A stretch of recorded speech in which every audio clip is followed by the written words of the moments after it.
गणेशाय नमः। सुंदरकांड मनन। ओम नमः शिवाय। शांत, सनातन, अप्रमेय, प्रमाणों से परे, निष्पाप, मोक्ष रूप, परम शांति देने वाले ब्रह्मा, शंभु और शेष जी से निरंतर सेवित, वेदांत के द्वारा जानने योग्य, सर्वव्यापक, देवताओं में सबसे बड़े, माया से मनुष्य रूप में दिखने वाले, समस्त पापों को हरने वाले, करुणा की खान, रघुकुल में श्रेष्ठ तथा राजाओं के शिरोमणि राम कहलाने वाले जगदीश्वर की मैं वंदना करता हूँ। हे रघुनाथ जी, मैं सत्य कहता हूँ और फिर आप सबके अंतरात्मा ही हैं। सब जानते ही हैं कि मेरे हृदय में दूसरी कोई इच्छा नहीं है। हे रघुकुल श्रेष्ठ, मुझे अपनी निर्भरा पूर्ण भक्ति दीजिए और मेरे मन को काम आदि दोषों से रहित कीजिए। अतुल बल के धाम, सोने के पर्वत, सुमेरु के समान कांति युक्त शरीर वाले दैत्य रूपी वन के लिए अग्नि रूप, ज्ञानियों में अग्रगण्य, संपूर्ण गुणों के निधान, वानरों के स्वामी श्री रघुनाथ जी के प्रिय भक्त पवन पुत्र श्री हनुमान जी को मैं प्रणाम करता हूँ। हम सब प्रणाम करते हैं। जामवान के सुंदर वचन सुनकर हनुमान जी के हृदय को बहुत ही भाए। वे बोले, हे भाई, तुम लोग दुख सहकर, कंदमूल फल खाकर तब तक मेरी राह देखना, जब तक मैं सीता जी को देखकर न आऊं। काम अवश्य होगा, क्योंकि मेरे बहुत ही हर्ष हो रहा है। यह कहकर और सबको मस्तक नवाकर तथा हृदय में श्री रघुनाथ जी को धारण करके हनुमान जी हर्षित होकर चले। समुद्र के तीर पर एक सुंदर पर्वत था। हनुमान जी देख खेल से ही कूदकर उसके ऊपर जा चढ़े और बार बार श्री रघुवीर का स्मरण करके अत्यंत बलवान हनुमान जी उस पर से बड़े वेग से उछले। जिस पर्वत पर हनुमान जी पैर रख कर चले, जिस पर से वे उछले, वह तुरंत ही पाताल में धंस गया। जैसे श्री रघुनाथ जी का अमोघ बाण चलता है, उसी तरह हनुमान जी चले। हृदय समुद्र ने उन्हें श्री रघुनाथ जी का दूत समझकर मैनाक पर्वत से कहा कि हे मैनाक, तू इनकी थकावट दूर करने वाला हो, अर्थात अपने ऊपर इन्हें विश्राम दे। हनुमान जी ने उसे हाथ से छू लिया। फिर प्रणाम करके कहा, भाई, मैं श्री रामचंद्र जी का काम किए बिना मुझे विश्राम कहाँ। देवताओं ने पवन पुत्र हनुमान जी को जाते हुए देखा। उनकी विशेष बल बुद्धि को जानने के लिए परीक्षार्थ उन्होंने सुरसा नामक सर्पों की माता को भेजा। उसने आकर हनुमान जी से यह बात कही। आज देवताओं ने मुझे भोजन दिया है। यह वचन सुनकर पवन कुमार हनुमान जी ने कहा, श्री राम जी का कार्य करके मैं लौट आऊं और सीता जी को खबर प्रभु जी को सुना दूं, तब मैं आकर तुम्हारे मुंह में घुस जाऊंगा, तुम मुझे खा लेना। हे माता, मैं सत्य कहता हूँ, अभी मुझे जाने दे।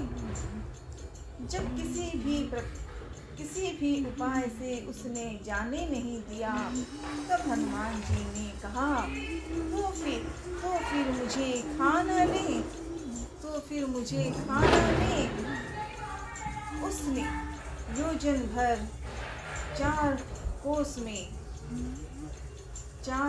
में मुंह फैलाया। तब हनुमान जी ने अपने शरीर को उससे दूना बढ़ा दिया। उसने 16 योजन का मुख किया। हनुमान जी तुरंत ही 32 योजन के हो गए। जैसे जैसे सुरसा मुख का विस्तार बढ़ाती थी, हनुमान जी उसका दूना रूप दिखलाते थे। उसने 100 योजन 400 कोस का मुख किया। तब हनुमान जी ने बहुत ही छोटा रूप धारण कर लिया और वे उसके मुंह में घुसकर तुरंत फिर बाहर निकल आए और उसे सिर नवाकर विदा मांगने लगे। उसने कहा, मैंने तुम्हारी बुद्धि बल का भेद पा लिया है, जिसके लिए देवताओं ने मुझे भेजा था। तुम श्री रामचंद्र जी का सब कार्य करोगे, क्योंकि तुम बल बुद्धि के भंडार हो। यह आशीर्वाद देकर वह चली गई। तब हनुमान जी हर्षित होकर चले। समुद्र में एक राक्षसी रहती थी। वह माया करके आकाश में उड़ते हुए पक्षियों को पकड़ लेती थी। आकाश में जो जीव जंतु उड़ा करते थे, वह जल में उनकी परछाई देखकर उस परछाई को पकड़ लेती थी। जय गणेश। उड़ नहीं सकते थे, जय गणेश। पड़ते थे। इस प्रकार वह सदा आकाश में उड़ने वाले जीवों को खाया करती थी। उसने वही छल हनुमान जी से भी किया, तो हनुमान जी ने तुरंत ही उसका कपट पहचान लिया। पवन पुत्र धीर बुद्धि वीर श्री हनुमान जी उसको मारकर समुद्र के पार चले। वहां जाकर उन्होंने वन की शोभा देखी। मधु पुष्प रस के लोभ से भौरे गुंजार कर रहे थे। अनेकों प्रकार के वृक्ष फल फूल से शोभित हैं। पक्षी और पशुओं के समूह को देखकर तो वे मन में बहुत ही प्रसन्न हुए। सामने एक विशाल पर्वत देखकर हनुमान जी भय त्याग कर उस पर दौड़कर जा चढ़े। शिव जी कहते हैं, हे उमा, इसमें बानर हनुमान जी की कुछ बढ़ाई नहीं है। यह प्रभु का प्रताप है, जो काल को भी खा जाता है। पर्वत पर चढ़कर उन्होंने लंका देखी। बहुत ही बड़ा किला है, कुछ कहा नहीं जाता। वह अत्यंत ऊंचा है, उसके चारों ओर समुद्र हैं। सोने के परकोटे चार दीवारी का परम प्रकाश हो रहा है। विचित्र मणियों से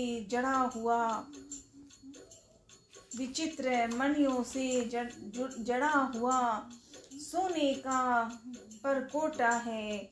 उसके अंदर बहुत से सुंदर सुंदर फल हैं, घर हैं, चौराहे, बाजार, सुंदर मार्ग और गलियां हैं। सुंदर नगर बहुत प्रकार से सजा हुआ है। हाथी, घोड़े, खच्चरों के समूह तथा पैदल और रथों के समूहों को कौन गिन सकता है। अनेक रूपों के राक्षसों के दल हैं। उनकी अत्यंत बलवती सेना वर्णन करते नहीं दिख बनती। वन, बाग, उपवन, बगीचे, फुलवारी, तालाब, कुएं और बावलियां सुशोभित हैं। मनुष्य, नाग, देवताओं और गंधर्वों की कन्याएं अपने सौंदर्य से मुनियों के भी मनो को मोह लेती है।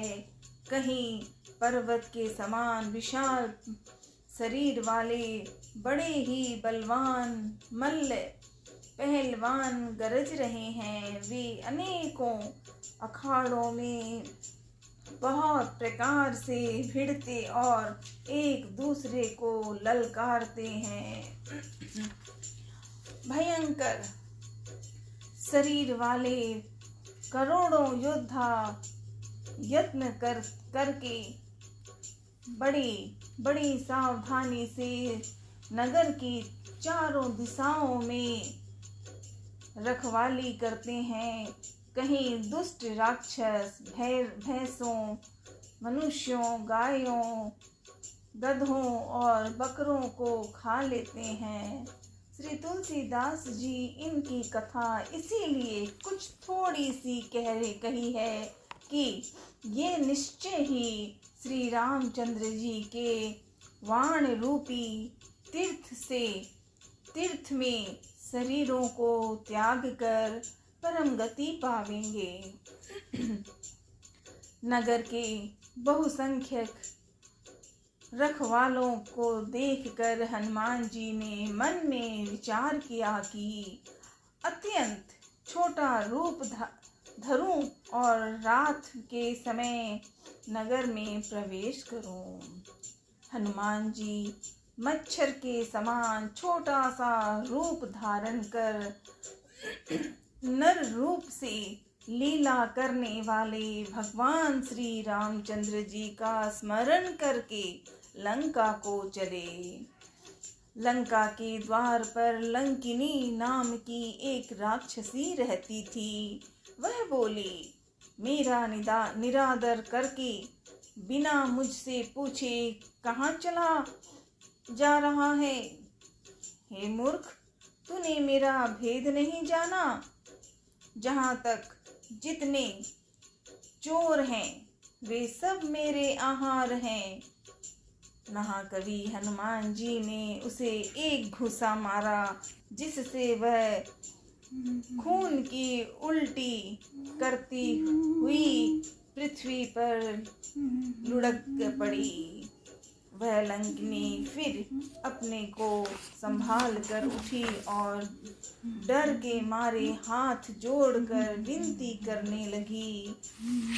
वह बोली, रावण को जब ब्रह्मा जी ने वर दिया था तब चलते समय उन्होंने मुझे राक्षसों के विनाश की यह पहचान बता दी थी कि जब तू बंदर के मारने से व्याकुल हो जाए तब तू राक्षसों का संहार हुआ जान लेना। हे तात, मेरे बड़े पुण्य हैं जो मैं श्री रामचंद्र जी के दूत यानी आपको नेत्रों से देख पाई हूँ। हे तात, स्वर्ग और मोक्ष के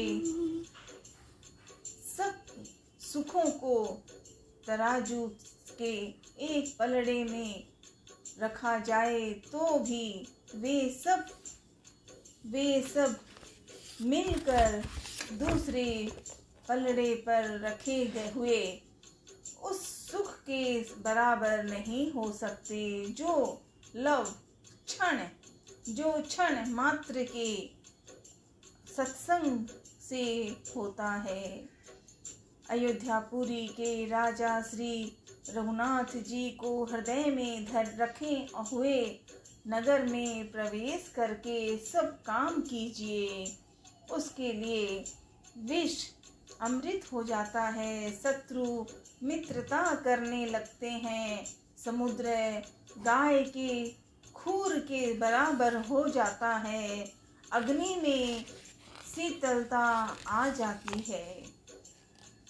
और हे गरुड़ जी, सुमेरु पर्वत उसके लिए रज के समान हो जाता है, जिसे श्री रामचंद्र जी ने एक बार कृपा करके देख लिया। तब हनुमान जी ने बहुत ही छोटा रूप धारण किया और भगवान का स्मरण करके नगर में प्रवेश किया। जय श्री राम। उन्होंने एक प्रत्येक महल की खोज की, जहाँ तहाँ असंख्य योद्धा देखे, फिर वे रावण के महल में गए। वह अत्यंत विचित्र था, जिसका वर्णन नहीं हो सकता। हनुमान जी ने उस रावण को शयन किए हुए देखा, परंतु महल में जानकी जी नहीं दिखाई दी। फिर एक सुंदर महल दिखाई दिया, वहाँ उसमें भगवान का एक अलग मंदिर बना हुआ था। वह महल श्री राम जी के आयुध धनुष्वाण के चिन्हों से अंकित था। उसकी शोभा वर्णन नहीं की जा सकती। वहाँ नवीन तुलसी के वृक्ष समूहों को देखकर कपिराज श्री हनुमान जी हर्षित हुए। लंका तो राक्षसों की समूह का निवास स्थान है। यहाँ सज्जन साधु पुरुष का निवास कहाँ? हनुमान जी मन में इस प्रकार तर्क करने लगे। उसी समय विभीषण जी जागे। विभीषण जी ने राम नाम का स्मरण उच्चारण किया। हनुमान जी ने उन्हें सज्जन जाना और हृदय में हर्षित हुए। हनुमान जी ने विचार किया कि इनसे हट करके अपनी ओर से ही परिचय करूंगा। उन्होंने साधु से कार्य की हानि नहीं होती, प्रत्युत लाभ ही होता है। ब्राह्मण का रूप धर कर हनुमान जी ने उन्हें वचन सुनाए, पुकारा। सुनते ही विभीषण जी उठकर वहां आए, प्रणाम करके कुशल पूछी और कहा कि हे ब्राह्मण देव, अपनी कथा समझा कर कहिए। क्या आप हरि भक्तों में से कोई हैं? क्योंकि आपको देखकर मेरे हृदय में अत्यंत प्रेम उमड़ रहा है। अथवा क्या आप दिनों से प्रेम करने वाले स्वयं श्री राम जी ही हैं, जो मुझे बड़भागी बनाने घर बैठे दर्शन देकर कृतार्थ करने आए हैं?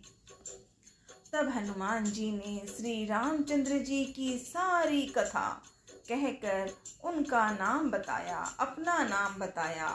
सुनते ही दोनों के शरीर पुलकित हो गए और श्री राम जी के गुण समूहों का स्मरण करके दोनों के मन प्रेम और आनंद में मग्न हो गए। विभीषण जी ने कहा, हे पवनसुत, मुझे मेरी रहनी सुनो। मैं यहाँ वैसे ही रहता हूँ जैसे दांतों के बीच में बेचारी जीव। हे तात, मुझे अनाथ जानकर सूर्य कुल के नाथ श्री रामचंद्र जी क्या कभी मुझ पर कृपा करेंगे? मेरा तामसी राक्षस शरीर होने से साधन तो मुझे बनता नहीं और ना मन में श्री रामचंद्र जी के चरण कमलों में प्रेम ही है। परंतु हे हनुमान, अब मुझे विश्वास हो गया है कि श्री राम जी की मुझ पर कृपा है, क्योंकि हरि की कृपा के बिना संत नहीं मिलते। जब श्री रघुवीर ने कृपा की है, तभी तो आपने मुझे हठ करके अपनी ओर से दर्शन दिए हैं। तो हनुमान जी ने कहा, हे विभीषण जी, सुनिए, मुझ प्रभु की यही रीति है कि वे सेवक पर सदा ही प्रेम किया करते हैं। भला कहिए, मैं ही कौन बड़ा कुलीन हूँ, जाति का चंचल बानर हूँ और सब प्रकार से नीच हूँ। प्रातःकाल जो हम लोगों का नाम ले तो उस दिन उसे भोजन ना मिले। हे सखा, सुनिए, मैं ऐसा अधम हूँ, पर श्री रामचंद्र जी ने तो मुझ पर भी कृपा ही की है। भगवान के गुणों का स्मरण करके हनुमान जी के दोनों नेत्रों में प्रेमाश्रुओं का जल भर आया। जो जानते हुए भी ऐसे स्वामी श्री रघुनाथ जी को भुलाकर विषयों के पीछे भटकते फिरते हैं, वे दुखी क्यों ना हो। इस प्रकार श्री राम जी के गुण समूहों को कहते हुए उन्होंने अनिर्वैतीय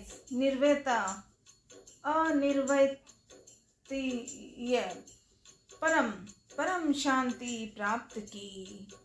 फिर विभीषण जी ने श्री जानकी जी की जिस प्रकार वहाँ लंका में रहती थी वह सब कथा कही। तब हनुमान जी ने कहा, हे भाई सुनो, मैं जानकी माता को देखना चाहता हूँ। विभीषण जी ने माता की दर्शन की सब युक्तियाँ उपाय कहकर सुनाई। तब हनुमान जी विदा लेकर चले। फिर वही पहले का मसक सरीखा रूप धरकर वहां गए, जहां अशोक वन के जिस भाग में सीता जी रहती थी। सीता जी को देखकर हनुमान जी ने उन्हें मन ही मन प्रणाम किया। उन्हें बैठे रात्रि के चारों प्रहर बीत जाते हैं। शरीर दुबला हो गया है, सिर पर जटाओं की एक वेणी लट बनी हुई है। हृदय में श्री रघुनाथ जी के गुण समूहों का जाप स्मरण करती रहती हैं। श्री जानकी जी नेत्रों को अपने चरणों में लगाए हुए हैं, नीचे की ओर देख रही हैं और मन श्री राम जी के चरण कमलों में लीन है। जानकी जी को दीन दुखी देखकर हनुमान जी पवन पुत्र हनुमान जी बहुत ही दुखी हुए। हनुमान जी वृक्ष के पत्तों में छिप रहे और विचार करने लगे कि हे भाई, क्या करूं, इनका दुख कैसे दूर करूं। उसी समय बहुत सी स्त्रियों के साथ लिए सज धज कर रावण वहां आया। उस दुष्ट ने सीता जी को बहुत प्रकार से समझाया, साम दाम भय और भेद दिखलाया।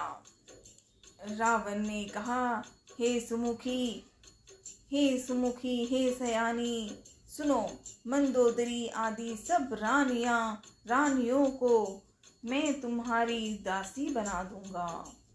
यह मेरा प्रण है। तुम एक बार मेरी ओर देखो तो सही। उस अपने परम स्नेही कौशलाधीश श्री रामचंद्र जी का स्मरण करके जानकी जी तिनके की आड़ पर्दा करके कहने लगी। सीता माँ कहने लगी, हे दसमुख, सुन, जुगनू के प्रकाश से कभी कमलिनी खिल सकती है।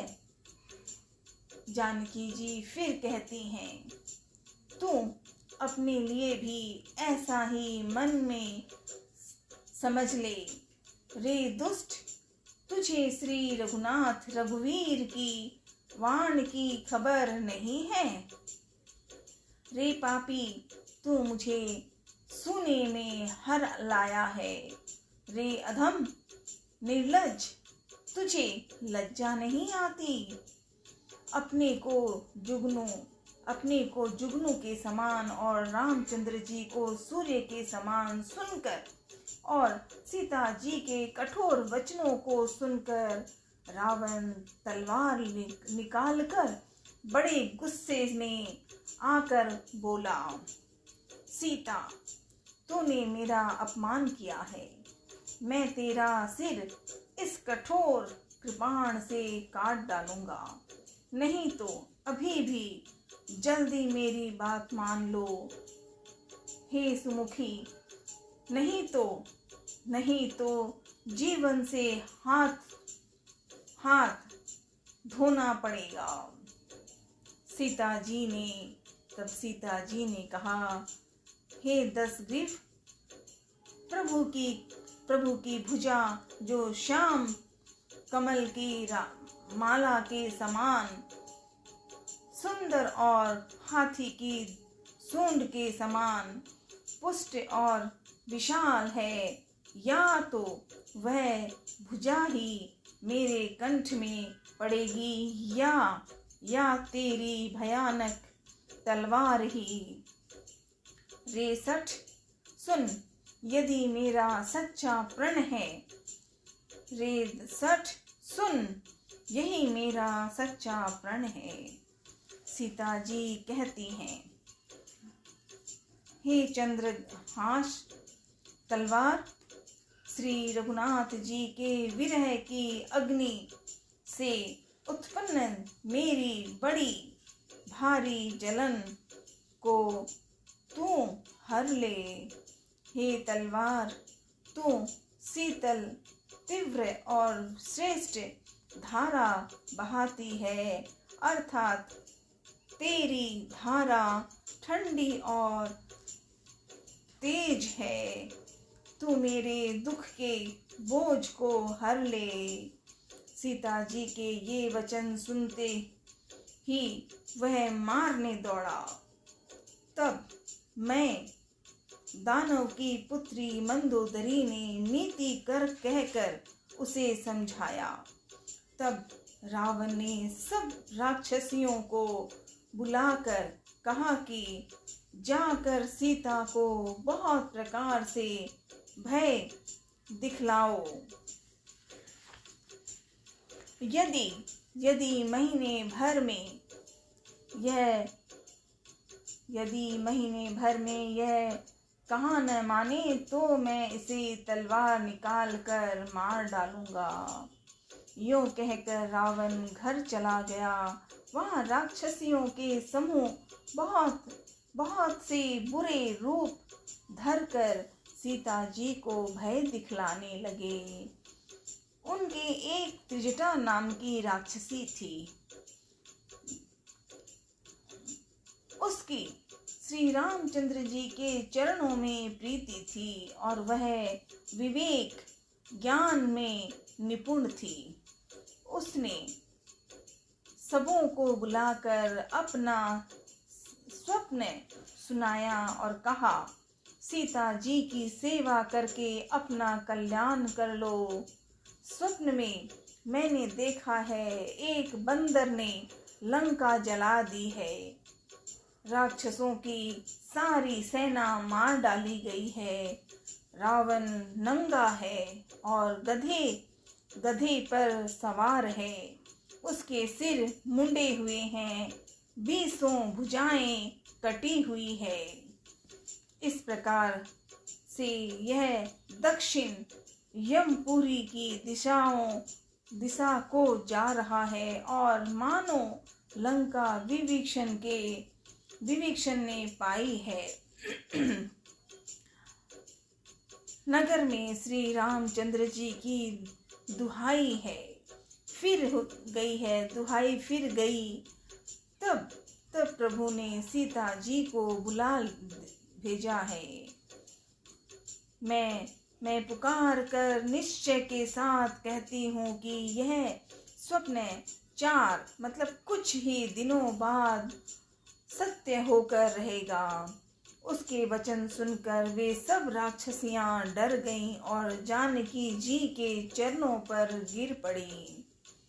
तब इसके बाद वे सब जहां तहां चली गईं।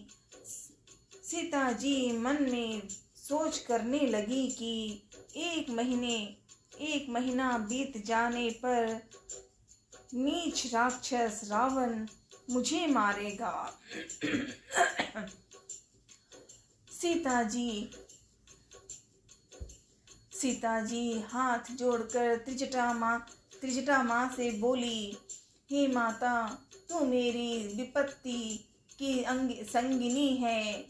जल्दी कोई ऐसा उपाय कर दो जिससे मैं शरीर छोड़ सकूं। विरह असह्य हो गया है, हो भी रहा है, अतः यह सहा नहीं जाता।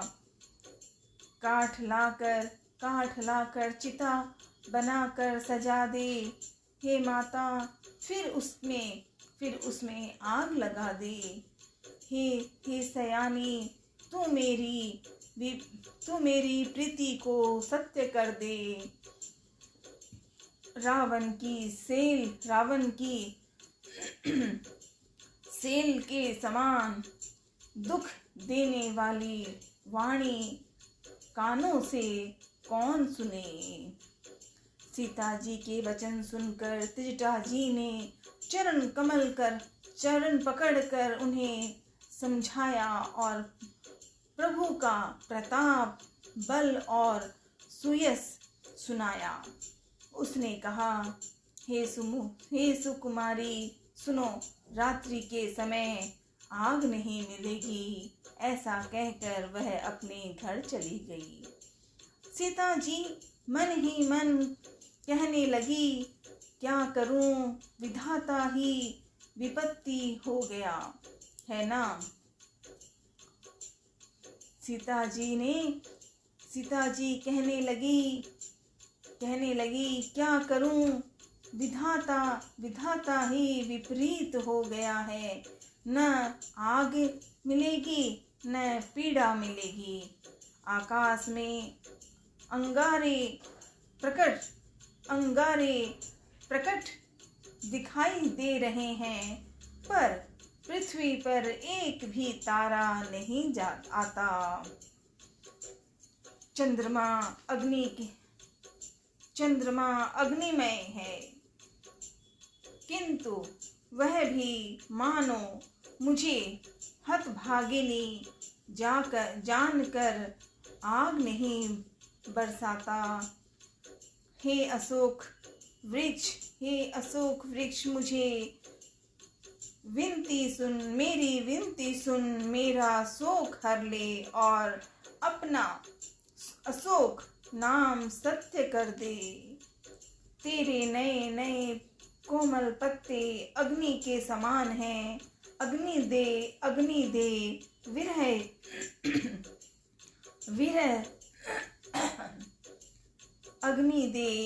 दे विरह रोग का अंत मत कर, अर्थात विरह रोग को बढ़ाकर सीमा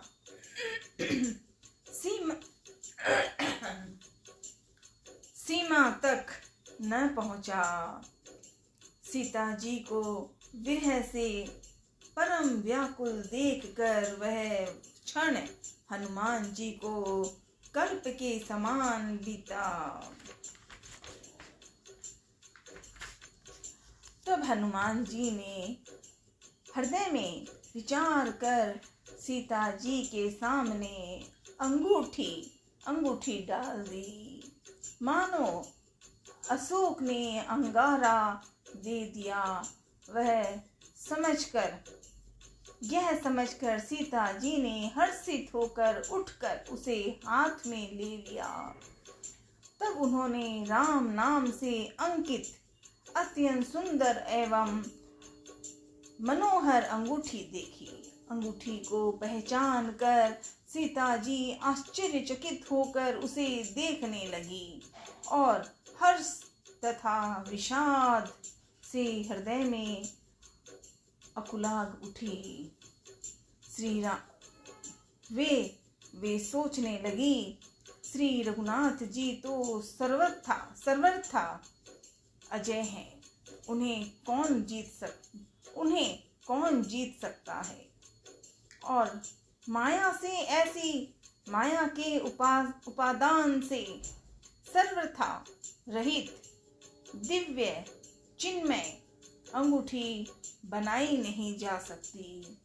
सीता जी मन में अनेक प्रकार के विचार कर रही थी। इसी समय हनुमान जी मधुर वचन बोले। वे श्री रामचंद्र जी के गुणों का वर्णन करने लगे। श्री राम जय जय राम, श्री राम जय जय राम। जिनके सुनते ही सीता जी का दुख भाग गया। वे कान और मन लगाकर उन्हें सुनने लगी। हनुमान जी ने आदि से लेकर सारी कथा कह सुनाई। सीता जी बोली, जिसने कानों के लिए अमृत रूप यह सुंदर कथा कही, वह हे भाई प्रकट करो। प्रकट क्यों नहीं होते। तब हनुमान जी पास चले गए। उन्हें देखकर सीता जी मुख फेर कर बैठ गई। उनके मन में आश्चर्य हुआ। हनुमान जी ने कहा, हे माता जानकी, मैं श्री राम जी का दूत हूँ। करुणा निधान की सच्ची शपथ कहता हूँ। हे माता, यह अंगूठी मैं ही लाया हूँ। श्री राम जी ने मुझे आपके लिए यह शहीदानी निशानी यह भेज दी है। सीता जी ने पूछा, नर और वानर का संग कहो कैसे हुआ। तब हनुमान जी ने जैसे संग हुआ था वह सब कथा कही। हनुमान जी के प्रेम युक्त वचन सुनकर सीता जी के मन में विश्वास उत्पन्न हो गया। उन्होंने जान लिया कि यह मन वचन और कर्म से कृपा सागर श्री रघुनाथ जी का दास है। भगवान का जन सेवक जानकर अत्यंत गाढ़ी प्रीति हो गई। दोनों की नेत्रों में प्रेमायुक्तों जल भर आया और शरीर अत्यंत पुलकित हो गया। सीता जी ने कहा, हे तात हनुमान, विरह सागर में डूबते हुई मुझको तुम जहाज हुए। मैं बलिहारी जाती हूँ। अब छोटे भाई लक्ष्मण जी सहित खर के शत्रु सुखधाम प्रभु का कुशल मंगल कहो। श्री रघुनाथ जी को कोमल हृदय और कृपालु हैं।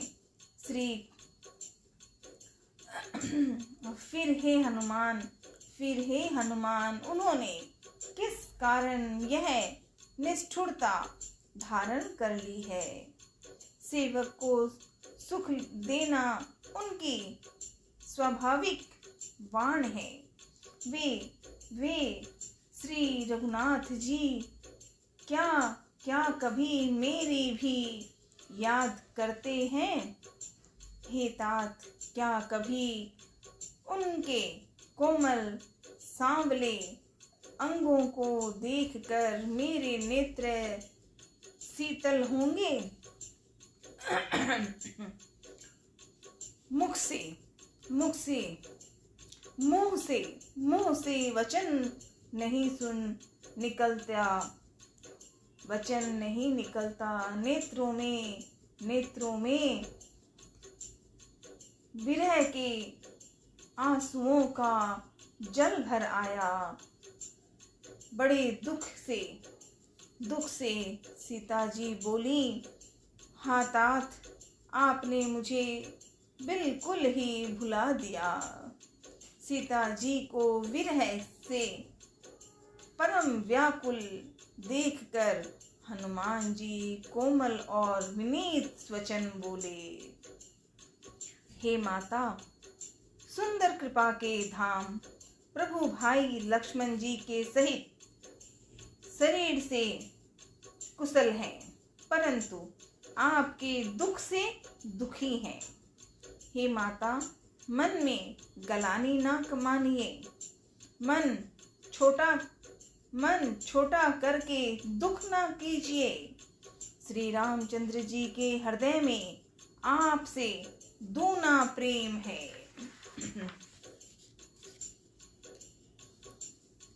हे माता, अब धीरज धरकर श्री रघुनाथ जी का संदेश सुनिए। ऐसा कहकर हनुमान जी प्रेम से गदगद हो गए। उनके नेत्रों में प्रेमाश्रुओं में जल भर आया। जय सिया राम, जय जय सिया राम, सिया राम, जय जय सिया राम। हनुमान जी ने कहा, हनुमान जी बोले, श्री रामचंद्र जी ने कहा है कि हे सीते, तुम्हारे वियोग में मेरे लिए सभी पदार्थ प्रतिकूल हो गए हैं। वृक्षों के नए नए कोमल पत्ते मानो अग्नि के समान, रात्रि के समान, चंद्रमा सूर्य के समान, और कमलों के वन मानो भालों के वन के समान हो गए हैं। मेघ मानो खोलता हुआ तेज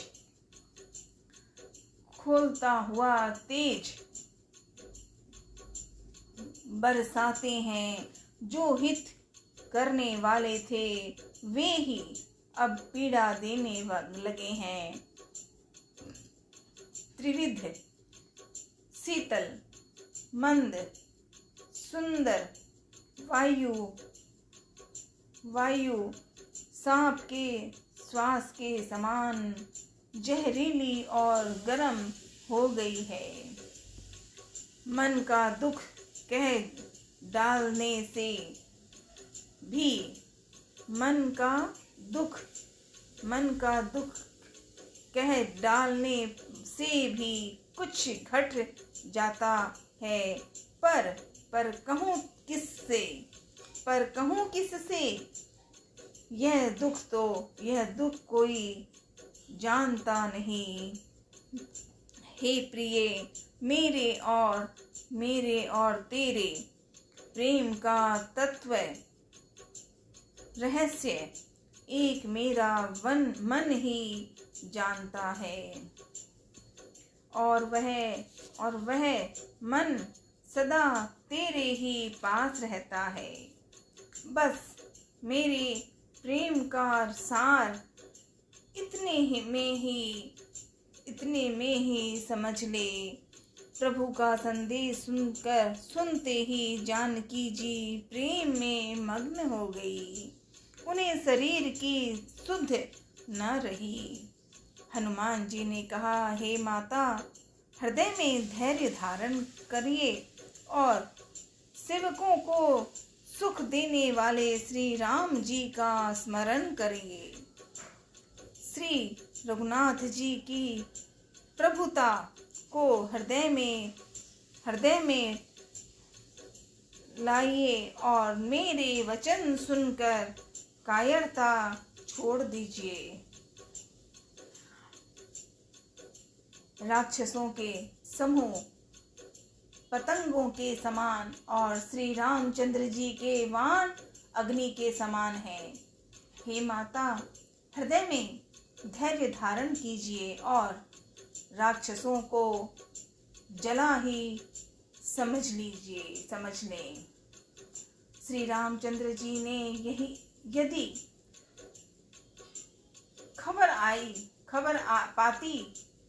अगर खबर पाई होती तो मैं विलंब ना करके हे जानकी जी, राम बाण रूपी सूर्य के उदय होने पर राक्षसों की सेना रूपी अंधकार कहाँ रह सकता है। हे माता, मैं आपको अभी यहाँ से ले जाऊं, पर श्री रामचंद्र जी की शपथ है, मुझे प्रभु की आज्ञा नहीं है। अतः हे माता, कुछ दिन और धीरज धरिए। श्री रामचंद्र जी वानरों सहित यहाँ आवेंगे और राक्षसों को मारकर आपको ले जाएंगे। नारद आदि ऋषि मुनि तीनों लोकों में उनका यश गावेंगे। सीता जी ने कहा, हे प्रभु, हे पुत्र लाडले हनुमान, सब वानर तुम्हारे ही समान नन्हे से छोटे से होंगे। राक्षस तो बड़े बलवान योद्धा हैं। अतः मेरे हृदय में बड़ा भारी संदेह होता है कि तुम जैसे बंदर राक्षसों को कैसे जीतेंगे। यह सुनकर तो हनुमान जी ने अपना शरीर प्रकट किया। सोने के पर्वत सुमेरु के आकार का अत्यंत विशाल शरीर था, जो युद्ध में शत्रुओं के हृदय में भय उत्पन्न करने वाला अत्यंत बलवान और वीर था। तब उसे देखकर सीता जी के मन में विश्वास हुआ। हनुमान जी ने फिर छोटा रूप धारण कर लिया और कहा, हे माता सुनिए, वानरों में बहुत बल बुद्धि नहीं होती, परंतु प्रभु के प्रताप से बहुत छोटा सर्प भी गरुड़ को खा सकता है। अत्यंत निर्बल भी महान बलवान को मार सकता है। भक्ति, प्रताप, तेज और बल से सनी हुई हनुमान जी की वाणी सुनकर सीता जी के मन में संतोष हुआ। उन्होंने श्री राम जी के प्रिय जानकर हनुमान जी को आशीर्वाद दिया कि हे तात तुम बल और शील के निधान हो जाओ। मतलब हे लाडले पुत्र, तुम अजर, बुढ़ापे से रहित, अमर और गुणों के खजाने हो। श्री रघुनाथ जी तुम पर बहुत कृपा करें, प्रभु कृपा करें। ऐसा कानों से सुनते ही हनुमान जी पूर्ण प्रेम से मग्न हो गए। हनुमान जी ने बार बार सीता जी के चरणों में सिर नवाया और फिर हाथ जोड़कर कहा, हे माता, अब मैं कृतार्थ हो गया हूँ। आपका आशीर्वाद अमोघ अचूक है, यह बात प्रसिद्ध है। हे माता सुनिए, सुंदर फल वाले वृक्षों को देखकर मुझे बड़ी ही भूख लग आई है। सीता जी ने कहा, हे बेटा सुनो, बड़े भारी योद्धा राक्षस इस वन में रखवाली करते हैं। हनुमान जी ने कहा, हे माता, यदि आप मन में सुख माने, प्रसन्न होकर आज्ञा दें, तो मुझे उनका डर नहीं हो सकता। डर तो बिल्कुल नहीं है। हनुमान जी को बुद्धि और बल में निपुण देखकर जानकी जी ने कहा, जाओ हे तात, श्री रघुनाथ जी के चरणों को हृदय में धारण करके मीठे फल खाओ। सीता माँ ने कहा हनुमान जी को कि धारण करके मीठे फल खाओ। वे सीता जी को सिर नवा कर चले, जय हनुमान, और बाग में घुस गए। फल खाए और वृक्षों को तोड़ने लगे। वहां बहुत से योद्धा रखवाले थे। उनमें से कुछ को मार डाला और कुछ ने जाकर रावण से पुकार की और कहा, हे नाथ, एक बड़ा भारी बंदर आया है। उसने अशोक वाटिका उजाड़ डाली है, फल खाए, वृक्षों को उखाड़ डाला और रखवालों को मसल कर जमीन पर डाल दिया। यह सुनकर रावण ने बहुत से योद्धा भेजे। उन्हें देखकर हनुमान जी ने गर्जना की। हनुमान जी ने सब राक्षसों को मार डाला। कुछ जो अधमरे थे चिल्लाते हुए गए। फिर रावण ने अक्षय कुमार को भेजा। वह असंख्य श्रेष्ठ योद्धाओं को साथ लेकर चला। उसे आते देखकर हनुमान जी ने एक वृक्ष हाथ में लेकर ललकारा और उसे मारकर महाध्वनि बड़े जोर से गर्जना की।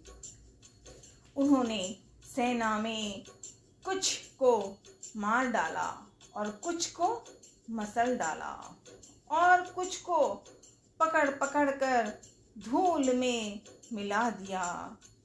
कुछ ने फिर जाकर पुकार की कि हे प्रभु, बंदर बहुत ही बलवान है। पुत्र का वध सुनकर रावण क्रोधित हो उठा और उसने अपने जेठे पुत्र बलवान मेघनाद को भेजा। उससे कहा कि हे पुत्र, मारना नहीं, उसे बांध लाना और उस बंदर को देखा जाए कि कहाँ का है ये। इंद्र को जीतने वाला अतुलनीय योद्धा मेघनाद चला। भाई का मारा जाना सुन उसे क्रोध हो आया। हनुमान जी ने देखा कि अब की भयानक योद्धा आया है। तब वे कट-कटा-कर गरजे और दौड़े। उन्होंने एक बहुत बड़ा वृक्ष उखाड़ दिया और उसके प्रहार से लंकेश्वर रावण के पुत्र मेघनाद को बिना रथ का कर दिया। रथ को तोड़कर उसे नीचे पटक दिया।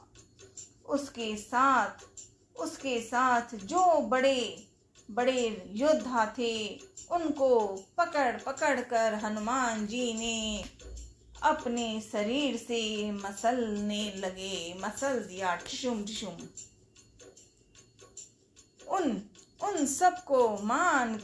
उन सबको मारकर फिर मेघनाद से लड़ने लगे। हनुमान जी लड़ते हुए वे ऐसे मालूम होते थे मानो दो गजराज श्रेष्ठ हाथी भिड़ रहे हो। हनुमान जी उसे एक घुसा मारकर वृक्ष पर जा चढ़े। उसको क्षण भर के लिए मूर्छा आ गई। फिर उठकर उसने बहुत माया रची, परंतु पवन के पुत्र उससे जीते नहीं जाते। अंत में उसने ब्रह्मास्त्र का संघान प्रयोग किया। तब हनुमान जी ने मन में विचार किया कि यदि ब्रह्मास्त्र को नहीं मारता, माफी कर दो बजरंगी, थोड़ी सी गलती बोली। अंत में उसने ब्रह्मास्त्र संघान प्रयोग किया। तब हनुमान जी ने मन में विचार किया कि यदि ब्रह्मास्त्र को नहीं मानता हूँ तो उसकी अपार महिमा मिट जाएगी। उसने हनुमान जी को ब्रह्मास्त्र मारा, जिसके लगते ही वे वृक्ष से नीचे गिर पड़े। परंतु गिरते समय भी उन्होंने बहुत सी सेना मार डाली। जब उसने देखा कि हनुमान जी मूर्छित हो गए हैं, तब वह उनको नागपाश से बांधकर ले गया। भोलेनाथ, ओम नमः शिवाय। शिव जी कहते हैं, हे भवानी सुनो, जिनका नाम जप कर ज्ञानी विवेकी मनुष्य संसार जन्म मरण के बंधन को काट डालते हैं। उनका दूत कहीं बंधन में आ सकता है, किंतु प्रभु के कार्य के लिए हनुमान जी ने स्वयं अपने को बंधा लिया। जय श्री राम। बंदर का बांधा जाना। बंदर का बांधा जाना। बंदर का बांधा जाना सुनकर राक्षस दौड़े और कौतुक के लिए तमाशा देखने लगे। हनुमान जी अब जब मेघनाद ने पकड़ के ले आया तो जो वहां के और राक्षस थे वे सब कौतूहल कर रहे हैं, खुश हो रहे हैं, क्योंकि हनुमान को बांधा हुआ समझ लिया, इसलिए राक्षस भी बड़े खुश हो रहे थे। तमाशा देखने के लिए सब सभा में आए। हनुमान जी ने जाकर रावण की सभा देखी। उसकी अत्यंत प्रभुता, ऐश्वर्य कुछ कही नहीं जाती। देवता और जय सिया राम, जय जय सिया राम, जय सिया राम, जय जय सिया राम। ओम नमः शिवाय भोले, ओम नमः शिवाय, ओम नमः शिवाय, ओम नमः शिवाय, ओम नमः शिवाय भोले, ओम नमः शिवाय। बंदर का बांधा जाना सुनकर राक्षस दौड़े और कौतुक के लिए तमाशा देखने के लिए सब सभा में आए। हनुमान जी ने जाकर रावण की सभा देखी। उसकी अत्यंत प्रभुता, ऐश्वर्य कुछ कहीं नहीं जाती। देवता और दिक्पाल हाथ जोड़े खड़े बड़ी नम्रता के साथ भयभीत हुए सब रावण की भौं ताक रहे थे, उसका रुख देख रहे थे। उसका ऐसा प्रताप देखकर भी हनुमान जी के मन में जरा भी डर नहीं हुआ। वे ऐसे निशंक खड़े हुए जैसे सर्पों के समूह में गरुड़ निशंक निर्भय रहते हैं। हनुमान जी को देखकर रावण दुर्वचन कहता हुआ खूब हंसा। फिर पुत्र वध का स्मरण किया तो उसके हृदय में विषाद उत्पन्न हो गया। जय सिया राम, जय जय सिया राम, जय सिया राम, जय जय सिया राम। अंजनी नंदन, आज मंगलवार है, बालाजी का वार है, जय जय जय जयकार है। सुंदरकांड तो आए नहीं, पर हनुमान की बात याद आ जाए तो सच्ची प्रार्थना हो जाती है दिल में। सो आज बस इतना ही पढ़ा कि मेघनाद आया है और हनुमान जी ने अलग से ही शिव जी ने बता ही दिया कि हे भवानी सुनो, जिनका नाम जप कर ज्ञानी मनुष्य संसार के बंधन को काट डालते हैं, उनका दूत कहीं बंधन में आ सकता है। तो आज हनुमान जी की कथा मंगलवार है बालाजी, मान लीजिए आज हमने आपको प्रेम से प्रणाम किया। अब मुझे नाम कम आया तो कहा अंजनी माँ के लाडले अंजनी नंदन आपको प्रणाम। पिता पवन के लाडले पवन पुत्र आपको प्रणाम। लंका पहुँचे एक झटके में, चुटुक पुटुक पहुँच गए लंका। सीता माँ से मिले हनुमान जी, सीता माँ के लाडले सुपुत्र हनुमान आपको प्रणाम। भोलेनाथ के रुद्र अवतार हनुमान जी आपको प्रणाम। जय जय श्री राधे राधे राधे।